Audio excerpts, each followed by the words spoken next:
여러분 안녕하십니까. 세상과 교회의 다양한 이슈를 다루는 시간을 레디언 진행을 맡은 이용렬입니다. 인사드리겠습니다.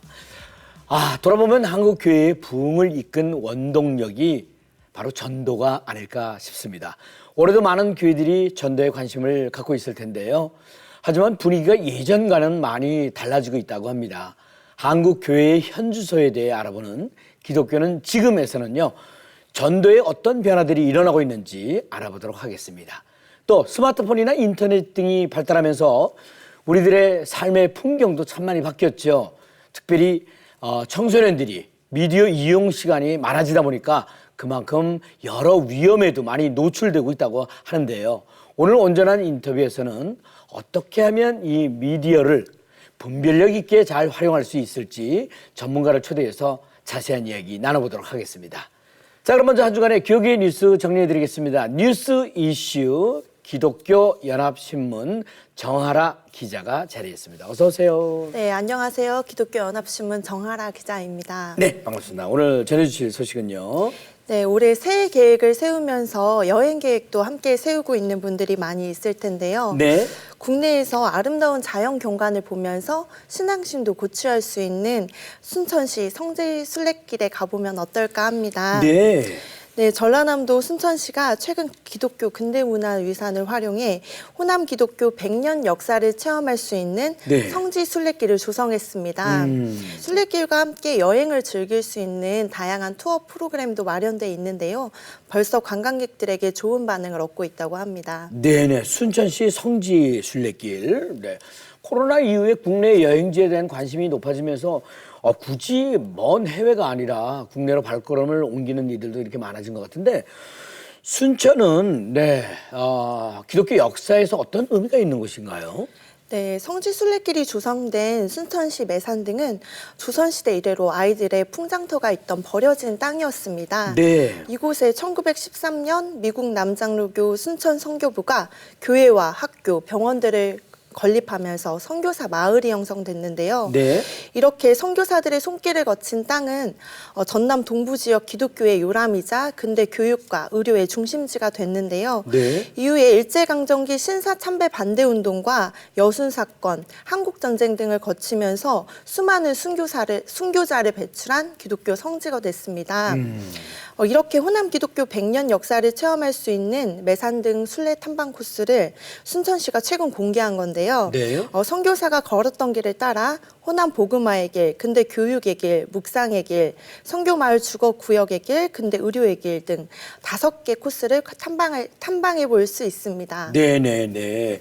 구석구석 볼거리가 참 많을 것 같은 느낌이 드는데 순천은 그냥 여행으로 가도 좋지만 지금 말씀하신 대로 성지 순례길을 걸으면서 선조님들의 신앙을 공부하고 배우는 데도 참 의미가 있을 것 같다는 생각이 드네요. 네네. 네, 맞습니다. 전체 탐방 거리는 총 1.97km고요. 네. 이번 순례길에는 그동안 일반에게 공개하지 않았던 코일 선교사 가옥 등 순천 선교부의 근대 문화유산을 답사해 볼 수 있습니다. 네. 이외에도 국가 등록문화재인 조지 와츠 기념관, 매산중학교 매산관, 프레스턴 가옥, 외국인 어린이학교를 둘러볼 수 있고요.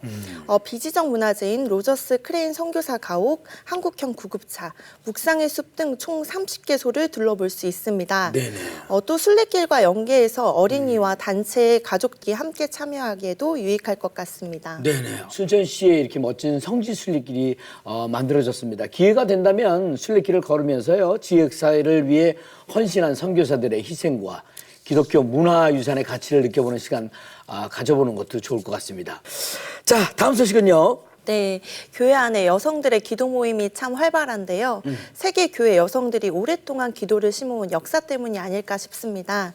교단과 교파를 추월해 이 땅의 생명과 정의, 평화를 위해 기도하는 교회 여성들의 모임이 열렸는데요. 네. 한국교회 여성연합회 2024년 신년 할애회 예배가 지난 10일 한국기독교연합회관에서 열렸습니다. 에큐메니컬 정신을 구현하는 6개 회원교단 여성들이 함께 모여 신년을 기도로 열고 새해의 다짐을 발표하고 논의하는 시간을 가졌습니다. 네, 그렇군요. 예나 지금이나 교회 안에서 여성들의 기도는 언제나 뜨거운 것 같습니다. 어떻습니까? 이날 예배는 어떤 내용이 논의됐나요? 네, 이날 신년아래에는 6개 교단 대표와 한국교회 여성연합회 김경은 회장이 새해 소망의 기도와 인사말을 전했습니다. 네. 김경은 회장은 새해에도 하나님의 공의와 정의를 이루는 교회 여성이 될 것을 기대하며 정의와 평화를 행하기를 원하시는 하나님의 요청에 응답할 것을 다짐했습니다. 특히 이 자리에는 올해 세계기 기도일 예배의 일정과 세계교회와 한국교회를 위한 특별 기도 제목들이 발표됐습니다. 네네. 한국 교회 여성들이 생명과 평화를 위해서 한 목소리를 낸다는 점에서 의미가 있는 것 같습니다. 그런데 말이죠. 세계 기도일 예배라는 것이 좀 생소합니다. 네, 어떤 건지 좀 설명을 해 주십시오. 네. 네, 세계 기도일 예배는 전 세계 교회 여성들이 세계 평화와 선교를 위해 같은 날, 같은 시간 동일한 기도문으로 기도하는 자리인데요. 전 세계 교회 여성들이 평화와 화해를 위해 기도해온 세계에서 가장 오래된 초교파 여성 기도 운동입니다. 네. 1887년 미국 장로교 메리 제임스에 의해 처음 시작됐고 선교사들을 통해 기도 모임이 전 세계로 확산되면서 현재 세계 180개국에서 함께 참여하고 있습니다. 네. 네, 우리나라에서는 1922년 처음 시작돼 18개 교단, 80개 지역, 네. 1,800여 개 교회 여성들이 함께 예배하고 기도하는 시간을 갖고 있습니다. 네네.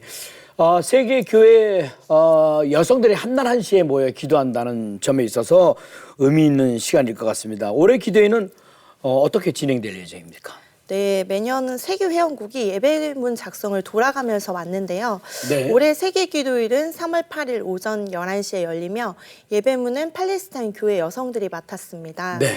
내가 너희에게 권하노니 오래 참음으로 사랑 가운데서 서로 용납하라 라는 주제로 예배문을 작성했는데요. 네.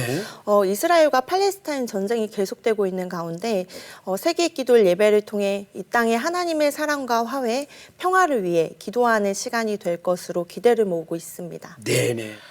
한 마음으로 하는 중보기도는 늘 힘이 있습니다. 여성들뿐 아니라 모든 성도들이 함께 하나님의 사랑과 평화를 위해 중보할 수 있었으면 하네요. 네.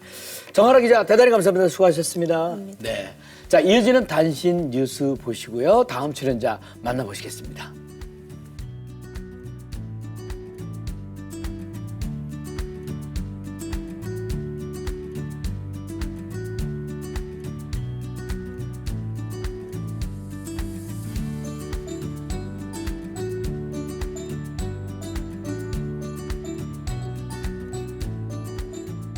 자, 이번 시간은 기독교는 지금 시간입니다. 한국교회가 지금 어디로 가고 있는지, 또 우리는 앞으로 무엇을 준비해야 하는지 정확한 데이터에 근거해서 알아보는 그런 시간입니다. 교회 통계 전문가이신 목회데이터 연구소의 김진양 부대표님을 초대해서 세상과 교회를 이루고 있는 이슈와 트렌드는 무엇인지 알아보도록 하겠습니다. 어서 오세요. 네, 안녕하세요. 네, 목회데이터 연구소에서 세상과 교회를 이해시키는 데 노력하고 있는 김지아입니다. 네, 반갑습니다. 자, 오늘은 어떤 주제를 준비해 오셨습니까? 네, 사명을 받은 다음에 우리가 교회를 다니고 사명을 받은 다음에 우리가 세상 끝까지 하나님 나라의 말씀을 전해야 되잖아요. 그 네네. 전도에 대해서 오늘 좀 이야기를 좀 드리려고 합니다. 네네. 전도를 하는 것을 지금 어느 정도 하고 있는지 한번 좀 살펴봤는데요. 네. 기독교를 믿지 않는 사람들에게 한번 물어봤습니다. 네. 당신이 전도를 받았습니까? 전도나 포교를 받았습니까? 이렇게 물어봤더니요. 네네. 전체 한 22.7%만 어떤 기독교를 포함한 다른 종교로부터 전도나 포교를 받았다 이렇게 응답하고 있는 거예요. 네. 그러니까 우리 사회에서 교회를 다니지 않는 분 5분 중에 1분 정도만이 다른 종교로부터 이제 전도나 포교를 받았다 이렇게 응답을 하고 있는 거거든요. 네. 그럼 어떤 종교로부터 그렇게 그 전도나 포교를 받았냐 이렇게 물어봤더니 네. 개신교, 기독교를 통해 전도를 받았다 이렇게 응답하면 70.8%입니다. 네네. 굉장히 높죠. 높죠. 다른 네. 종교들은 뭐 카톨릭으로부터 전도를 받았다, 혹은 불교로부터 포교를 받았다 이렇게 응답한 비율은 뭐 7%이 정도밖에 나타나지 않고 있어요. 네네. 그래서 그만큼 전도에 굉장히 열심이라는 걸 알 수 있는데요. 네. 그런데 좀 흥미로운 거는 2017년하고 비교하면 전도를 비개신교인이 받았다 이렇게 응답한 비율이 70.8% 굉장히 많이 줄었어요. 2017년은 84.8%였거든요. 네네. 많이 줄었네요. 네. 왜 이렇게 줄었나 한번 생각을 해보면요. 네. 그동안 코로나 상황을 겪어서 이런 것이 나타나지 않았나 싶은 생각이 들어요. 네. 무슨 말씀이냐면 코로나 때 이제 저희 기독교가 코로나의 어떤 그 전파 통로로 굉장히 많은 욕을 많이 사회로부터 먹었잖아요. 네. 그러니까 이미지가 나빠졌기 때문에 그만큼 저희 기독교인들이 전도하는데 좀 그만큼 덜 열심히이지 않았을까라는 그런 것을 좀 분석을 해볼 수 있을 것 같습니다. 네. 예전에는 거리에서 이렇게 거리 전도하는 분들이 노방전도라고 하지요. 그렇죠. 네. 그런 분들을 많이 볼 수 있었는데 요즘은 참 보기가 좀 힘들거든요. 개신교들의 전도 대상이나 방법에도 변화가 생긴 것 같다는 생각이 드는데, 네, 어떻습니까? 네, 좀 변화가 좀 나타나고 있는데요. 네. 최근에 그 기독교 전도를 한 사람이 누구냐 이렇게 한번 물어봤습니다. 네. 나 이웃으로부터 그렇게 전도를 받았다 이렇게 응답한 비율이 33.8%로 나타났고요. 네. 그 다음에 친구나 선배가 18%고요. 네. 직장 동료가 12.8%, 친척이 10.3%입니다. 네. 그래서 이웃으로부터 전도를 받았다는 비율이 제일 높았어요. 그런데 요거를 예전하고 좀 비교를 해보면 미세하게나마 시간이 갈수록 그 이웃으로부터 전도를 받았다는 비율이 좀 떨어지고 있습니다. 그러니까 2004년도에는 이웃으로부터 전도를 받았다는 비율이 40.1%거든요. 네. 그게 조금씩 낮아졌고요. 반면에 직장 동료라든지 친척으로부터 전도를 받았다는 비율은 예전하고 비교해 보면 조금씩 증가를 했죠. 네. 그래서 왜 이런 현상이 나타났을까 한번 생각을 해보면 요즘에 우리 현대인의 삶이라는 게 사실 이웃하고 별로 교류가 좀 없는 없어요. 삶이잖아요. 예. 아파트에 살면 앞집에 누가 사는지도 잘 모르고요. 앞집 사람하고 이야기도 해본 적도 없고 이러다 보니까 점점 이웃 사람과의 교류가 끊어지다 보니까 이웃으로부터 전도받은 비율이 좀 상당히 떨어지는 것 같고요. 네. 그러다 보니까 이제 가까운 직장 동료나 친척을 전도하는 비율이 점점 높아지는 걸 또 볼 수 있습니다. 네네. 네, 근데 이런 양상은 어떤 내용으로 전도를 하는지 이걸 보면 또 연결이 되는데요. 네네. 전도를 할 때 어떤 내용을 전도를 했느냐 이렇게 보면 예수님이나 하나님에 대해 소개했다 이렇게 응답한 비율이 38.8%인데요. 네네. 교회나 전도 집회를 안내한 비율은 43.6%인 겁니다. 네. 그러니까 무슨 말씀이냐면 전도를 할 때 야 우리 교회 한번 와봐. 우리 교회 이번에 무슨 예배가 있는데 한번 와봐. 이렇게 얘기를 하지 구체적으로 예수님이 우리의 죄를 위해서 이 땅에 오셨어. 하나님 우리를 사랑하셔라고 하는 우리 기독교 복음의 핵심 진리에 대해서 소개를 잘 안 한다는 거죠. 그런데 이게 예전까지만 해도 2017년 이전까지만 해도 예수는 하나님에 대한 소개가 더 많았는데 네. 2023년도에 와서는 그것보다는 교회 전도 집회를 안내하는 전도가 더 많았던 거죠. 그것은 무엇을 의미하냐면 기독교인들이 스스로 자기 진리에 대한 자기가 갖고 있는 진리에 대한 확신이 좀 부족한 것이 아닌가 이렇게 좀 해석할 수 있습니다. 네네. 본인이 살아가면서 예수님과 하나님의 사랑을 느끼고 어떤 체험을 했다면 네. 그걸 이제 간증을 하고 그걸 소개하면 되는데 그런 것들이 좀 부족하다 보니까 아무래도 그냥 교회를 와봐 정도 수준에서 전도를 하는 것이 아닌가 이렇게 좀 볼 수 있고요. 이런 부분들은 앞으로 교회에서 전도 교육을 할 때 좀 많이 신경을 써야 될 부분이 아닌가 생각을 합니다. 그래서 복음의 진리와 그리고 본인이 겪었던 그런 어떤 그 신앙적 체험 이런 것들이 복음으로 전도되었을 때 네. 많은 사람들이 오히려 예수님을 알 수 있는 그런 방법이 아닌가 이런 생각을 합니다. 그런 것도 있지만 또 어떻게 보면은 그 목회자, 목사님이나 또 그 밖에 설교하는 분들을 더 신뢰하기 때문에 소개시켜 드리려고 하는 건 아닌가 하는 생각도 그럴 들어요. 수도 있죠. 네, 그럴 수도 있는데 우리가 성경에서 보면 네. 많은 사람들이 예수님을 만나고 병 고침 받은 다음에 가서 자기 마을 나가 전도하잖아요. 네네. 와 보라라고 얘기하는데 바로 그렇게 와 보게 하는 내가 겪었던 예수님을 전도해서 와 보게 하고 그리고 목사님의 설교를 통해서 그 사람이 예수님을 알아가고 영접하게 하는 이런 과정을 거치는 것이 좀 더 바람직한 과정이라고 볼 수 있겠죠. 네. 그렇다면 이제 궁금한 게 전도 대상자들에 대한 반응에도 이제 변화가 생겼는지 그것도 좀 궁금하고요. 예전에는 전도에 대한 거부감이 적지 않았는데 요즘은 좀 어떤가 그것도 좀 궁금합니다. 네, 그러니까 전도를 받았을 때 어떤 감정이 들었느냐 이렇게 물어봤더니요. 네. 거부감이 들었다는 비율이 72.5%예요. 네. 이게 2017년도는 71.4% 거의 변화가 없죠. 그러니까 전도를 받으면 4명 중에 3명 가까이는 거부감이 든다는 겁니다. 네네. 근데 요거는 앞에서 말씀드렸을 때 이웃을 전도하는 비율이 점점 떨어졌다고 말씀드렸잖아요. 네. 요거하고도 연관될 수 있습니다. 그러니까 네네. 아무래도 그 친척이나 직종 동료의 관계가 그냥 이웃의 관계보다 더 가깝다고 볼 수 있는 거죠. 그러니까 관계가 아주 가깝지 않은 분들한테는 이런 거부감이 있기 때문에 전도하는 분들이 그만큼 어려움을 느낄 수 있습니다. 네네. 따라서 우리가 전도를 하려면 네. 그 전도 대상자하고 관계를 어떻게 아주 밀접하게 맺느냐 이 부분이 굉장히 중요한 걸로 볼 수 있습니다. 그래서 밀접한 친밀한 관계를 맺게 되면 전도를 할 때 이분이 거부감이 좀 덜할 수 있고요. 그리고 거부감이 들었다 하더라도 그것을 표출하지 않기 때문에 전도하는 분이 조금 더 용이하게 이렇게 전도할 수 있는 걸로 볼 수 있겠습니다. 네네. 아, 교회 통계를 보면서 이 시간을 통해서 참 느끼는 게 많이 있습니다. 여러분 생각은 어떻습니까? 아, 무조건적인 전도와 교회 성도를 늘리기보다 비개신교인들이 진짜 원하는 게 뭔지 또 한국교회에 바라는 게 뭔지 생각해보는 그런 기회를 가져야 할 것 같습니다. 김진양 부대표님 대단히 감사합니다. 수고하셨습니다. 네, 감사합니다. 자, 이어지는 순서 온전한 인터뷰로 넘어갑니다. 자, 이번 순서는요, 우리 사회의 다양한 이슈들을 성경적 시각을 통해 바라보는 온전한 인터뷰 시간입니다. 요즘 청소년들의 삶을 보면 인터넷과는 뗄래야 뗄 수가 없는 것 같습니다. 온라인 수업 등의 공부 방식도 증가했지만 스마트폰의 증가로 미디어 콘텐츠 시청과 메신저를 통한 소통도 크게 늘어났다고 하지요. 이렇게 청소년들의 미디어 이용 시간이 크게 증가함에 따라 유해한 정보에 대한 노출에 우려하시는 부모님들이 정말 많으실 겁니다.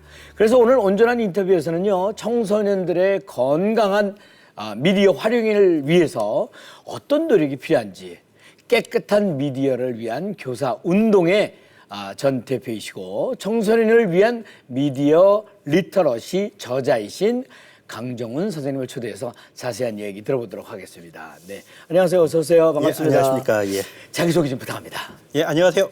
예. 저는 방금 소개받은 깨끗한 미디어를 위한 교사운동, 줄여서 저희는 깨미동이라고 합니다. 깨미동. 네네, 깨미동. 오히려 이렇게 깨미동이라고 하니까 사람들이 네네. 조금 더 이렇게 친근감을 갖는 분들이 많더라고요. 네네. 저희 깨미동은 뭘 하는 단체냐면 현장에 교사들끼리 모여가지고 학교 현장에서 미디어를 가르치고 또 요즘 아이들 주변에 어떤 자본주의 문화라든지 좀 옳지 않은 문화들, 폭력을 부추기고 또 이런 아이들에게 좋지 않은 문화들을 위해서 우리가 조금 더 아이들 살기에 좋은 환경으로 바뀌었으면 좋겠다. 그런 의미에서 시민운동을 하고 있는 단체입니다. 근데 말이죠. 뭐 쭉 말씀드렸습니다만 청소년들의 미디어 평균 시간이 예. 8시간이라는 사실이 아주 놀라웠습니다. 청소년들의 미디어 시간은 주로 어떻게 사용되고 있는지 조금만 더 자세히 설명해 주시면 감사하겠습니다. 2022년, 그러니까 네. 코로나 이후에 한국언론재단에서 청소년의 미디어 이용 실태를 조사를 했습니다. 네. 그 청소년들이 하루에 미디어를 얼마나 이용하느냐 통계를 봤더니 8시간을 이용하고 있었습니다. 네네. 근데 그게 이전 조사, 3년 전 2019년 자료에서는 5시간을 넘지 않았었는데 이게 약 1.8배나 증가한 그런 결과로 나왔었죠. 네. 초창기에는 이 결과가 이거는 코로나 때문이야. 원래 이렇게 많이 안 나오는데 코로나 때문에 많이 나올 것이다. 앞으로는 다시 줄어서 뭐 4시간, 5시간으로 줄어들 것이다 라고 생각했는데 오히려 그 8시간이 주는 게 아니라 고착화되어 가고 있는 추세인 것 같다라고 이야기하시는 분들이 매우 많습니다. 네네. 문제는 많이 하는 것도 문제이지만 어떤 콘텐츠를 어떻게 사용하느냐 이것이 정말 중요한데요. 그렇겠죠. 실제로 아이들 보면 긍정적으로 이용하는 것들은 매우 적은 양상을 보이는 것 같습니다. 네네네. 잘만 고르게 선별해서 보게 되면 많이 이로울 거 아니에요, 그죠? 그렇죠. 네, 그런데 그렇지 못하다는 게 이제 아쉽군요. 네, 그렇죠. 네네. 그럼 요즘 청소년들이 가장 즐겨보는 콘텐츠는 무엇인지 궁금합니다. 예. 네. 보통 아이들이 이제 가장 많이 사용하는 것들은 카카오톡이 95.3%로 1위를 차지하고 있고요. 그 다음에 최근에는 유튜브도 아이들이 그냥 유튜브라고 안 하고 쇼츠라고 하는 네네, 쇼츠. 길이가 네. 매우 짧게 네네. 진행되는 쇼츠 또는 틱톡 이런 것들을 대세라고 할 수 있습니다. 네. 그리고 특히 요즘엔 드라마를 볼 때도 아이들이 처음부터 끝까지 진득하게 보는 게 아니라 요즘은 하이라이트 하이라이트 중심으로 몰아보기로만 합니다. 근데 이런 식으로 학생들이 변화했습니다. 네. 그 미디어를 잘 활용한다면 뭐 문제가 없겠습니다만 사실 부모님들의 우려는 미디어 시간이 증가한 만큼 청소년들이 미디어를 통해서 위험한 요소들에 쉽게 노출된다는 것, 뭐 지금 방금 말씀을 하셨습니다만 위험 요소들이라고 하면은 어떤 것들이 있을까요?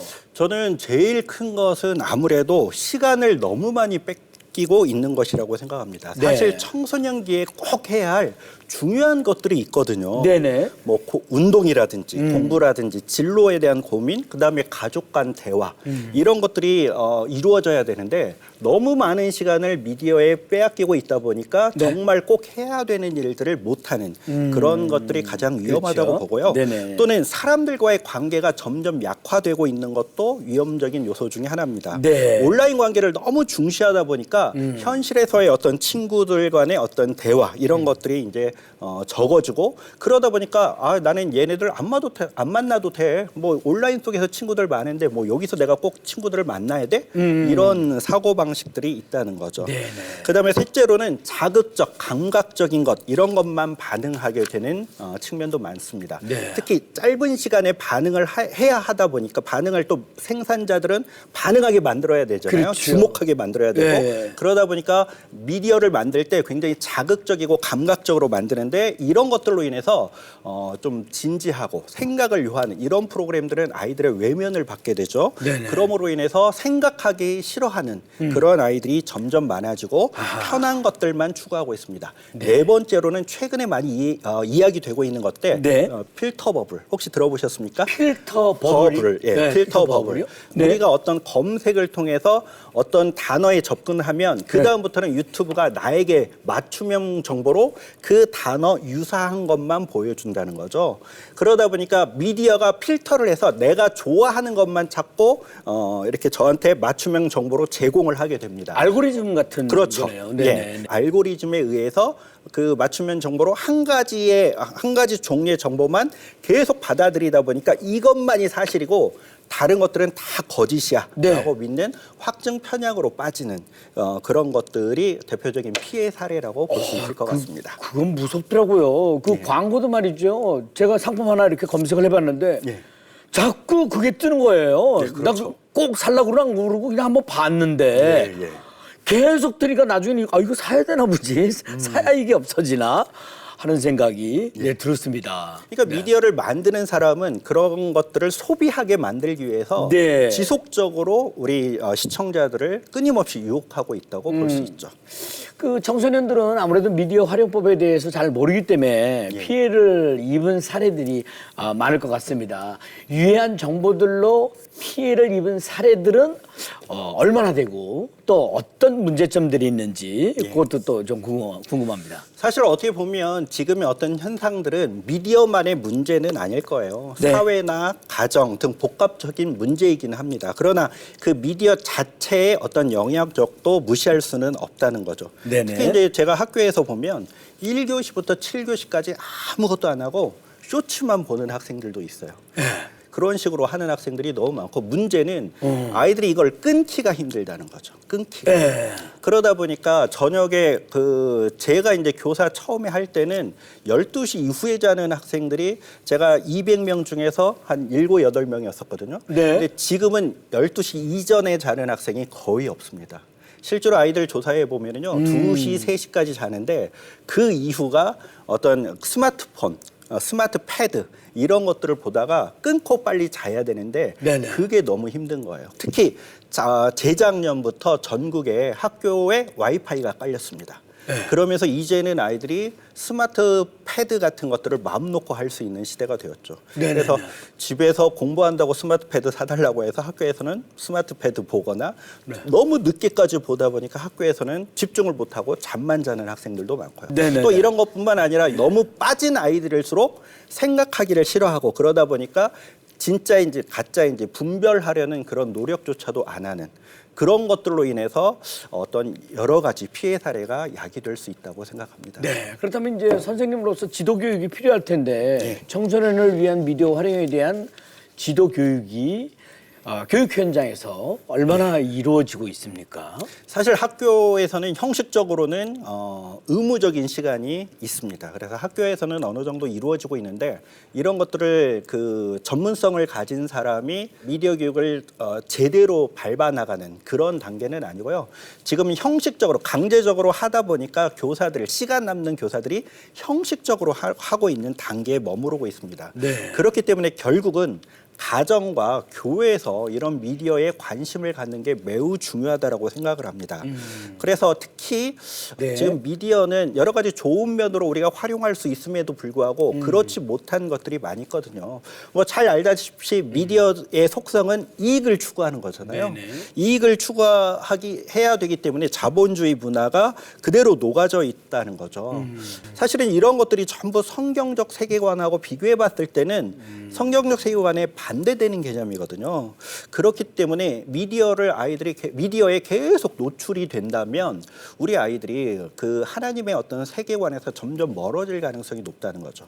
그렇기 때문에 저는 교회 현장에서 이런 미디어 교육을 좀 정말 관심을 가지고 좀 많이 실시했으면 좋겠다는 생각이 듭니다. 근데 미디어 시간이 증가했다고 무조건 나쁘다고는 할 수 없을 텐데요. 예. 미디어가 사실 우리 세상에 얼마나 큰 영향을 미치고 있다고 볼 수 있는지.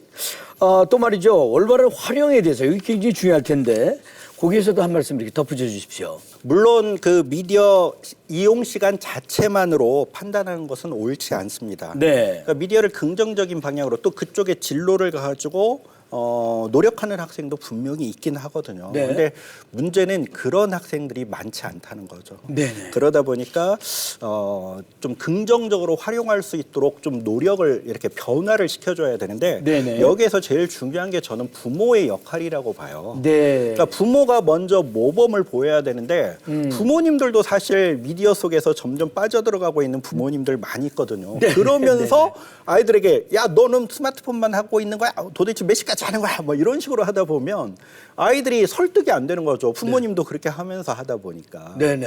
그러니까 부모님이 먼저 좀 모범을 보이는 태도가 중요하다고 생각하고요. 네네. 그다음에 이런 미디어는 그 오프라인 생활이 중심이고 온라인은 오프라인의 어떤 삶을 도와주는 네네. 도구다라고 생각하는 게 중요하고 사용할 때는 꼭 필요한지 생각해보고 사용하기, 그다음에 비판적으로 사용하기, 이 부분이 핵심이라고 할 수 있을 것 같습니다. 그래서 네. 생각하면서 그런 것들을 받아들이는 게 매우 중요하다고 생각합니다. 네네. 쓰신 책이 말이죠. 깨끗한 미디어를 위한 교사운동의 대표이시지만 청소년을 위한 미디어 리터러시를 이야기. 네네 쓰셨어요. 그런 교육이 중요한 시대가 되었다고 말씀하시는데 어떤 교육들이 필요할까요? 예, 저는 이제 일단 부모님께서 극단적인 태도를 좀 지향하는 게 중요하다고 생각해요. 무조건 나쁘다, 무조건 좋다, 허용적이다 이런 거보다는 좀 같이 대화를 통해서 좀 합리적인 지점을 찾는 게 중요하고요. 네. 그다음에 교회 교육에서 어떤 성경적 세계관과 미디어 세계관을 항상 이렇게 좀 비교해 보면서 생각해 보는 습관. 네.